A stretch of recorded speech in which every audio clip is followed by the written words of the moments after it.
video I'm going to show you how I transform these dreadlocks from this right now to these, and if you want to see how I did it, keep on watching.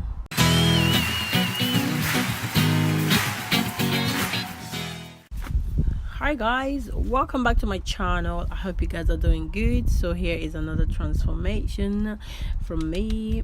This time around it was my client's old dreadlocks, so we ended up reattaching it back to his head. As you can see, he decided to go shorter, but it didn't work out. It was a failed dread, so we so this is the hair that I'm going to use to reattach it. These are his old dread that he cut off previously, so let's get into it. So as you can see, all I'm doing here now is I'm going ahead, I'm cutting off the really stringy weak dread that he cut off the good ones for. So I'm just gonna go ahead and just cut them because they're not improving. Then they're getting really thin, they're not full. As you can see in the previous clip, the hair just didn't work out, but luckily he had his old ones that grew really healthy before. He kept them even though he cut them off. So we decided we're gonna reattach it, and that's what we're doing right now. So I'm cutting these off, then I'm going to unravel any extra dread, you know, like leftover that I didn't cut off, because the new growth was quite small, so I needed something to grab. So that's what I'm doing, and then I'm just combing it up. So I'm going ahead and I am patting out a portion to create my anchor braid, and that's how I'm going to attach the dreads. So I'm also using a kinky straight hair extension that matches exactly with the dreadlocks, so it will look all natural. And I'm just stretching it out a little bit so that it will not be messy or whatever. And then I'm creating my anchor braid. I don't need to make a huge braid, just a little bit, because really it doesn't need to be obvious.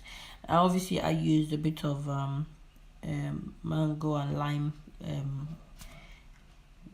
dread wax, isn't it? Yeah, whatever it's called. But yeah, I used that just to apply on the root to help me hold the braid in place. Then once I finish with this braiding, I'm going to go ahead and start the process. I am using crochet hook to hook the hair, the dread back in. That way it will be very tight and stay put. So because obviously he's gonna leave it there permanently and hope that his hair will grow back healthy, and then, you know, he can continue to enjoy his dreads. So here I'm grabbing the dreads. I'm just gonna cut off the ends that are a little bit rough. Then I will put my crochet hook through the hole, then I'll hook it onto the dread. I'm going to try and pass it through the braid like so, and then I'm gonna pass that braid through the dread. So I don't know if you understand what I'm doing. So I'm passing the dread through the braids and then the braids through the dread. So I am interlocking, I'm marrying them together. So whatever be the case, it will never come out except literally somebody like manually goes in and cut it out, or, you know, unravel it following whatever I did, which is going to be really hard.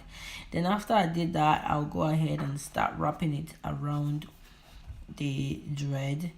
And then once I'm done, I am going in here now, and then I'm putting the crochet hook through the dread, and I'm grabbing that extension part of the braid, and I'm bringing it in and out as if I'm literally like crocheting the braid, you know, into the dread.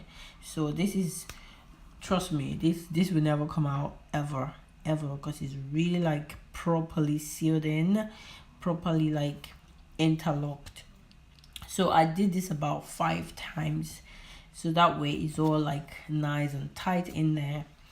And then once I'm happy with that, I will go ahead and I will knot it about 3 times as well, so that it will be extra tight and firm and secured.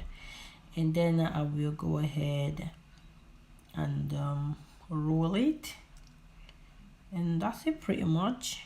So yeah, and whatever left over here I will just cut off so that it will look neat and tidy. Trust me, it will not come off. So yeah, I'm just going ahead and I'm rolling it now, just to like, you know, tidy it up a bit. And afterwards, if there's any flyaways, I'll just trim it off with scissors. It's not going to affect the hair whatsoever. So yeah, that's how I attach it. So you get the vibe of what I'm doing. Basically, it's just self-explanatory. If you watch the video carefully, then you should be able to understand what I'm doing. But yes, that's it pretty much. I hope you enjoy watching this video as always, and if you do, go ahead and give me a thumbs up. Share this video, guys. Let everybody see it. If you have your dread cut off, or maybe you change your mind, or you want a new look, you can do this. You can cut your dreads, keep it, then come back and reattach it. So it actually is possible. So when it comes to dreads, you can actually eat your cake and have it back, you know. So yeah, I wanted to show you guys that you can do this. So go ahead, give me a thumbs up, share this video, and subscribe, because I am doing so many new things every other day. You don't want to miss that. I'm pretty sure you want to see everything I'm doing and how I do it. So yeah, this is basically like a tutorial for people who just don't want to spend money going to the salon to get their hair done and stuff like that. If you can get somebody to do it for you, you can do it, or you can do it by yourself. This is, you know, you can just look up to this video and then get it done. But yeah, enough of my ranting. But thank you guys for watching. I will see you guys in the next video. Have a lovely time and enjoy it. Bye.